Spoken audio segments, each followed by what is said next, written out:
Logic Pro is an amazing program, but it has an overwhelming amount of different types of channels and routing options and inputs and outputs and all of that kind of stuff. So if you find yourself overwhelmed by that or are just wanting to learn your way around the software in general, then this video is going to be great for you.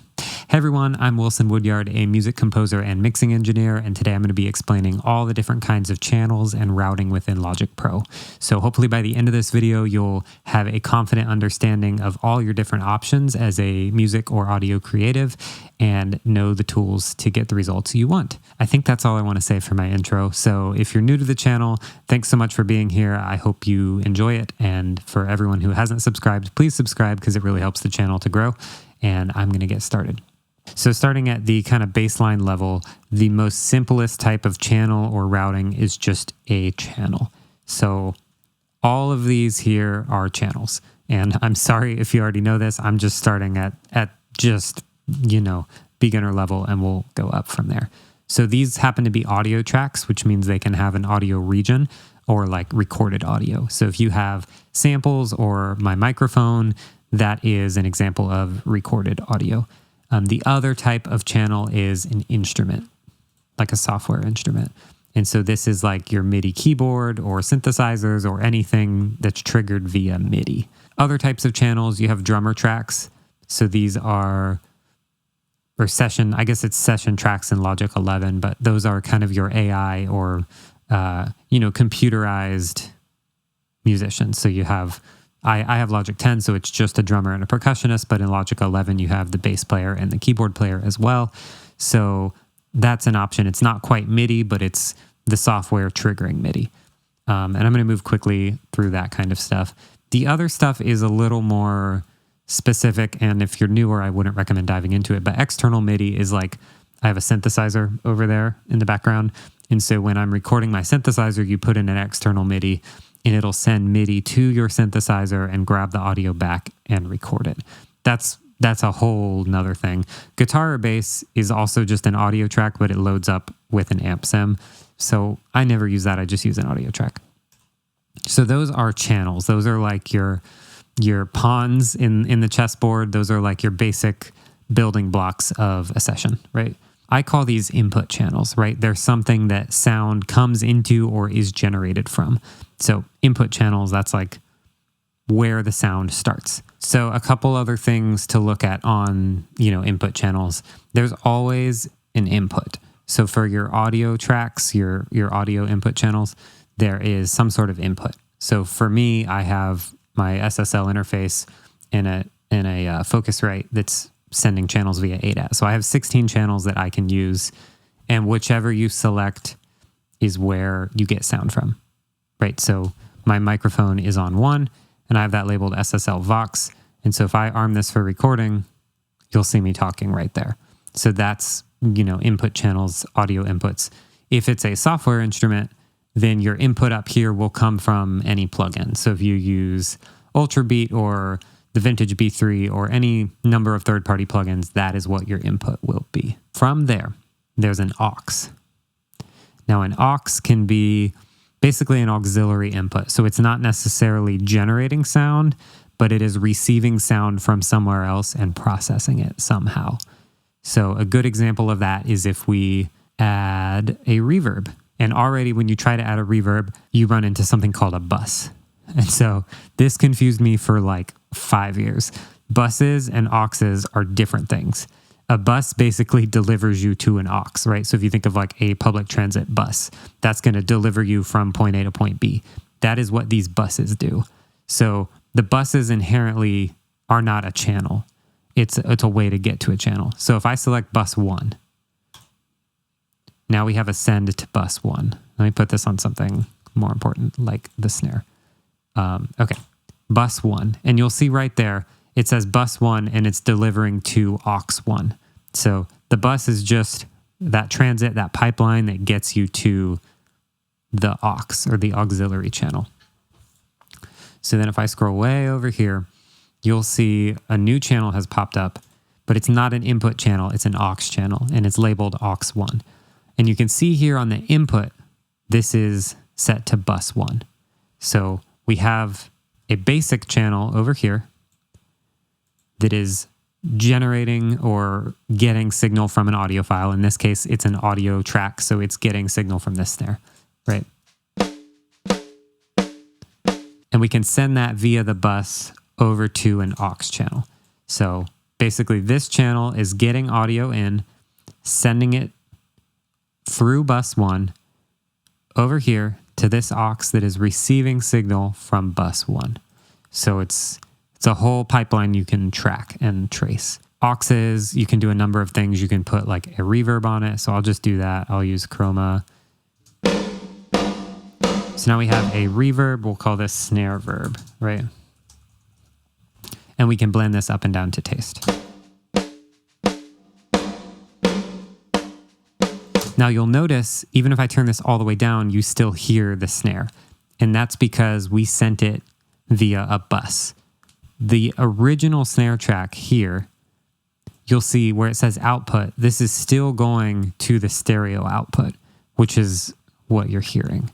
So basically, this is where it gets complicated. We're sending a copy of the sound via a bus to this snare reverb.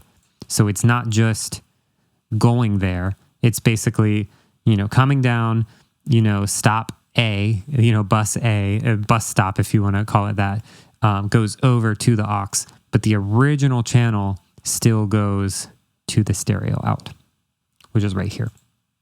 That is an aux. Another way you can get an aux is if you do a multi-output channel strip. And if you don't care about this, just zone out for like 10 seconds and I'll be done. If I do addictive drums in a multi-out, and then you can press this, these are also auxes, but instead of receiving sound from a bus, they're receiving sound from addictive drums. So if you look right here, addictive drums 3 through 17, that's what that plugin can deliver. So that is basically the two places where you can set up your auxes, right? You can either have a send that sends via a bus to your aux channel, or you can kind of stem aux channels off of your multi-output instrument. The majority of the time I'm using sends and not really, maybe once or twice in a session I'll have the multi-output mode, but generally the sends and those auxes that receive sound from the bus, that's like kind of the meat and potatoes of a mixing setup. Okay, down here, basically in the audio effects, this is where people can get confused between a send and an insert.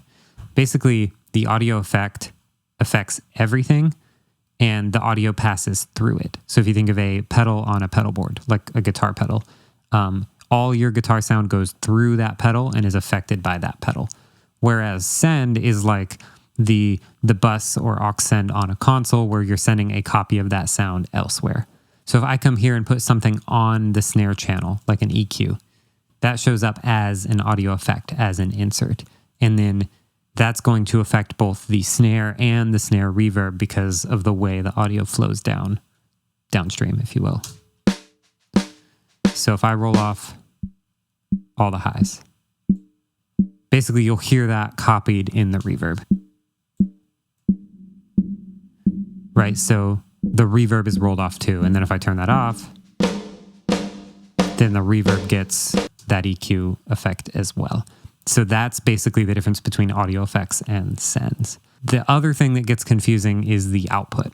This is where the sound goes, like the original copy outside of your sends. This is like, where are we delivering the package to?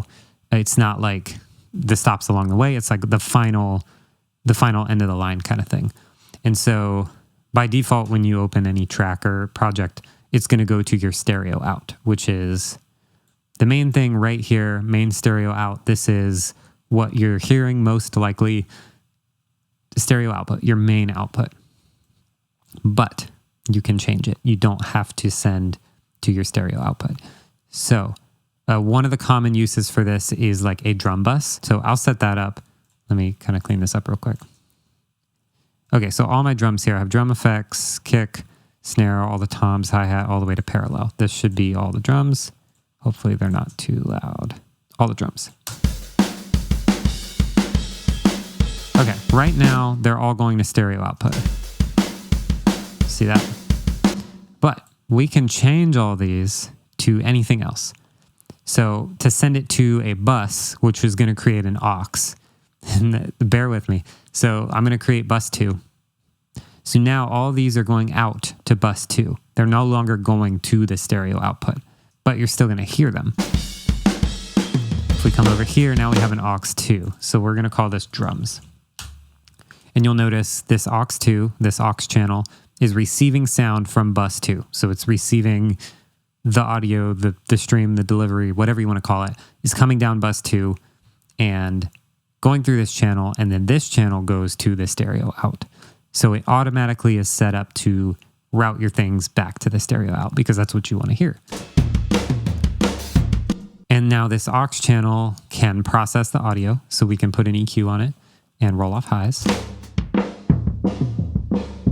and affect everything except that snare reverb.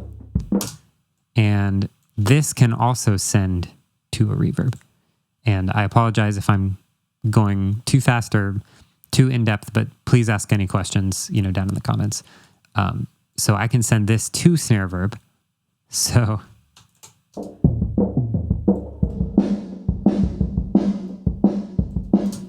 basically we have all our drums here going to bus 2 instead of the stereo out. Over here we have aux 2, which is receiving sound from bus 2, right? Coming through, there's a channel EQ rolling off the highs, and since all the drums are going through this, that is affecting all the drums. And then the final thing is we're sending a copy of this over to bus 1, which comes to aux 1 for the reverb. So all the drums are coming through here, getting the highs cut on the EQ, sending to the reverb, and then both of those are going to the stereo out. So you'll see right here, they both end up at the stereo out. So that's how all of that kind of plays together. The point of this video is not to tell you like what you need to do, but it's just here's all the tools. If you need a mixing tutorial or like how to use inserts versus sends and all that kind of stuff, let me know. I either have the video or I can make one. The idea of this is just what the heck is going on with all these things. So we've talked about input channels, audio versus instrument. We've talked about buses and auxes, and we've talked about outputs. So the last thing to note about outputs, this is going to be helpful if you are maybe a recording artist or like performing artist and you need to set up your backing tracks. If your interface setup has multiple outputs, like I'm using an SSL normally, and that has like 8 different outputs, you can change that here. Unfortunately, right now I'm recording through OBS, and so I have to have the weird setup I have. But if I did not, then right here you'd see all your different outputs for your interface. So if you have one of those big Focusrites with all the outputs and you're trying to route your backing tracks, this is where you'd do it. You'd come to output and you'd set up basically like main mix goes to 1 and 2, click track goes to 3 and 4, maybe there's like bass that goes to 5 and 6. All of that goes here, and as you create those, you'll get new output tracks here. So these are basically like master volumes for outputs. Let me see if I can switch with, no, I'd lose audio if I did that. So I cannot show that, unfortunately. But again, if you want an in-depth video on anything, let me know. Okay, next on the list is a VCA. And this is probably the most slept on thing in Logic. And basically a VCA is a master volume for a bunch of channels. So let's set up, this session has like an unkind amount of backing vocals. So right here all the way, all these are backing vocals and they're all super loud. So before I even hit play, because it's going to like clip everything, I'm going to right click here and go to channel strip components and add VCA. And now that they're all highlighted, we got a new box here that says VCA, so we can click right here and create new VCA for selected channel strips. And now over here we have VCA 1, so we'll call this vocals. And now this vocals DCA is going to control all the faders of all those that we just assigned. So all these here that say vocals, you're not going to see it on the channel, but when I pull this down, they're all going to get pulled down. So let me solo them up here and hit play. You're not going to hear anything because this is down.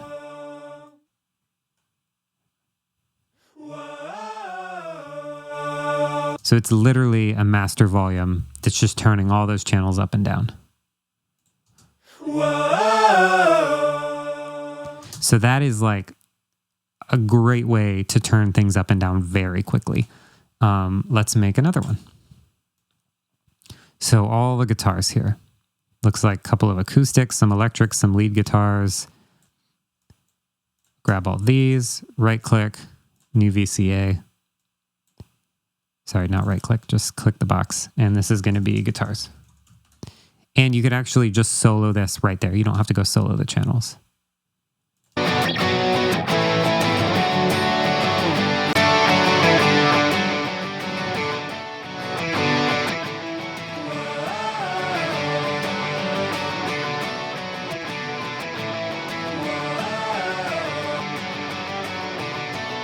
You can mute a whole DCA, so if I unmute this whole thing.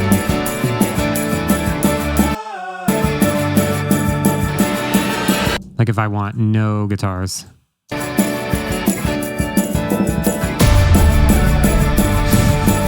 Massive. So that is huge. Another thing you can do with this that I just got into is you can automate a DCA. So if you come over to a DCA and right click and hit create track, it's going to add that track to your main window here. So now we have something called guitars.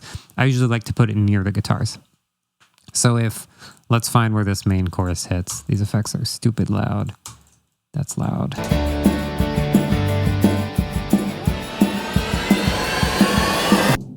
Still really loud. Holy cow. Okay, so like, hold on. I'm just getting really annoyed by how this mix sounds right now. Okay, so our chorus starts like right here.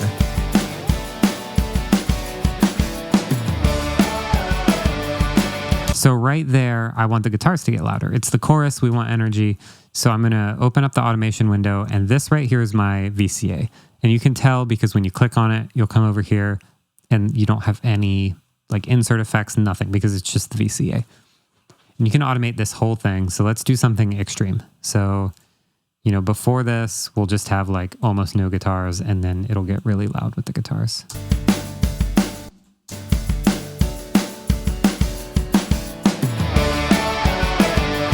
So now I just automated like 8 channels at once with this one tool. And if you're trying to get stuff done quickly, that's huge. You can also automate like send effects, like you can do anything like that with VCAs. So if you're new to it, just start off putting them in there and doing master volume controls. You can also do like, say like a rhythm section. There's so much you could do with this. So we'll do those, and I guess we didn't get bass. That's disappointing. But if we had bass, I'd add this to this group as well. And, you know, create new VCA. And this can be, we'll just call this rhythm. And this is just all of our rhythm instruments, so very quickly we can adjust the feel of those. Maybe a little bit more.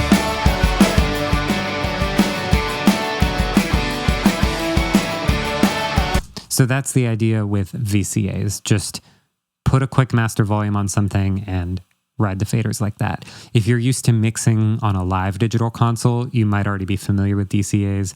They're huge for getting big moves done quickly and having, you know, great control over your mix, like macro control.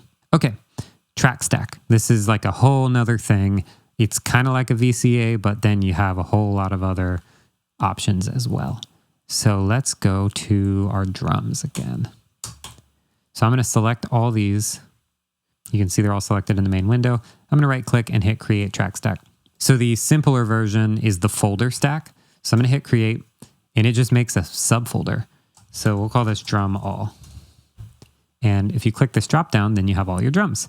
It's a folder, like a collapsible folder, and it has a volume, like a VCA attached to it. And that's it. So basically you can come in here and change the volume of your entire folder or mute and solo it. So, you know, all of it down, all of it up. You could solo it and you can mute it. And basically that's all that it does. And then you can fold it up nicely and not worry about it. So if you want to quickly organize your session, you can come in here. You can put all the effects in one. Oh, the percussion in one. We'll call this effects. Percussion. And so now like we took like 20 tracks and put them down into 3. And then if you need to go in and, look at granular details, you can, but that's just a quick way to like clean things up, organize things. And it has that additional volume element similar to a VCA. And the cool thing is you can have both a DCA attached to channels and have those channels in a folder. So what I mean by this is, say you have all your drums in a drum folder, right, in a track stack, but you want separate control of kick and snare. So I'm going to grab any elements that are kick and snare. So I have kick and snare and then some triggers, and I'm going to move these to a different VCA. Create a new one, and this will be, we'll call this kick snare. And now this VCA is just going to affect kick and snare. So I pull this down, it's just going to pull down like the direct mics of the kick and snare. So that's nice if you want further granular control, right? Like you don't want to, if you don't want to turn up your whole drum all mix here, you just want, more kick and snare. Then you have a kick and snare DCA, you can just push that there. Again, helpful for automating all of that kind of stuff. I also just learned, I had all these going to a drum all, and when I created the folder stack, it actually took that VCA and put it in the folder stack. So that's really interesting. It actually is straight up just a VCA plus a folder. So that's kind of interesting if you're into that thing, or if you noticed like, hey, where'd my VCAs go when I created those folder stacks? That's where. So the other type of stack, the more complicated one, we will do it with the organ and piano.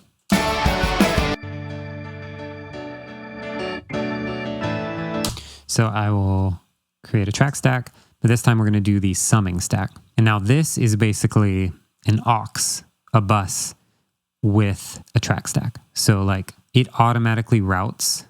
So here's our 2 channels here. It automatically set the output to bus 33, created a new aux track set to bus 33, and then set that output to the stereo out. So basically all those tracks in the track stack are now routed to that new aux, that like main track of the track stack. Plus you get a folder, so you can collapse it, and then everything is going through there. And then you can affect that as normal, roll it down. You can send that. So if you wanted all that to go to the reverb,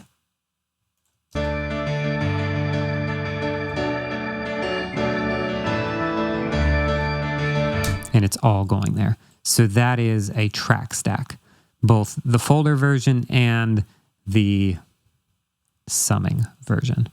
So there's one other kind of routing element that I haven't mentioned yet, and that's groups. And this can be kind of confusing because you're like, everything is already grouped now, right? We grouped like volume controls with the VCA. We grouped tracks together with track stacks. We grouped things together with buses and auxes, but groups are more of how different tracks and audio regions interact with each other and work together. So for all these backing vocals, I'm going to highlight them, open the mixer, and if you don't see this little group thing right here, you'll need to right click and go to channel strip components and check group. If you see group, then you can go ahead and check the box and hit new group. And when you do this, you should open group settings. So we can come over here and name the group, and it's numbered 1. So we'll just call this vocals. And now you'll see the group is vocals up top. And if you open this settings tab, this is basically the effect of the group on those channels. Like, what is this group going to control? So editing is a big one. This means if you do anything to an audio file in that group, it's going to affect all the audio regions in that group. So an example of that is if I want to cut out all this silence here, and I come right here, you'll see it automatically has made that cover all the tracks, and then I hit delete, and it deletes all of it.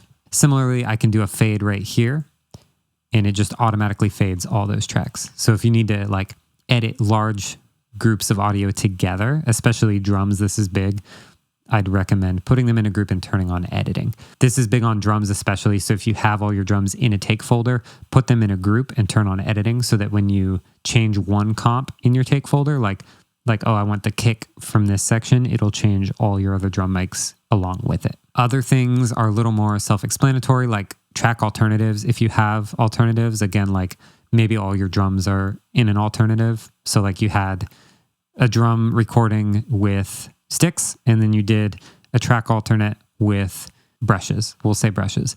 And then you don't want to go manually switch all of those over to sticks or brushes, put them in a group, and then turn on track alternatives. So that way when you change one, it changes them all. So all of these, basically you can go through it and, adjust what you want. These right here, volume changes all the volumes. If you look in the mixer, it's easier to see. Just pull this up and down. It'll change all the volumes. Mute is a good one. Mutes all of them. Solo is off, but if we turn that on, you could solo all of them. Input is the input monitoring here. So if you want to toggle input monitoring for like a multi-track recording, that's where you do that. Record is, if you arm one track for recording, it's going to record them all. Again, these are things that are excellent for multi-track recording. Down here are sends. So if we do send 1, then whatever we do on the first send slot of this channel, it's going to do to all of it. So if we want all of them to go to the reverb, so you need a send in there. But then once you have it, you can pull it up together and all those will travel together. So you can do up to 8 sends that way. You can also have like color, track zoom, and hide track. So for color, I can highlight one of them, it'll highlight them all, and then just change the color. They'll all change. So that is what groups do. It's basically a way to batch a bunch of things together, more via more like utility stuff and things that you're doing to the track. So that's another helpful type of routing. So that's my rough overview of all the different kinds of routing in Logic. If that was helpful, please let me know. If you have any other questions, feel free to drop them in the comments. I'm really trying to just make helpful content here. So, any feedback is appreciated. Thank you so much for choosing to spend your 30 minutes here with me on my channel. If you'd like to book a one-on-one coaching session with me to learn more about routing, Logic Pro, mixing, or composing, I'll have a link for that down in the description for you to go check out. Otherwise, thank you so much for watching and for supporting this channel, and I'll see you on the next one.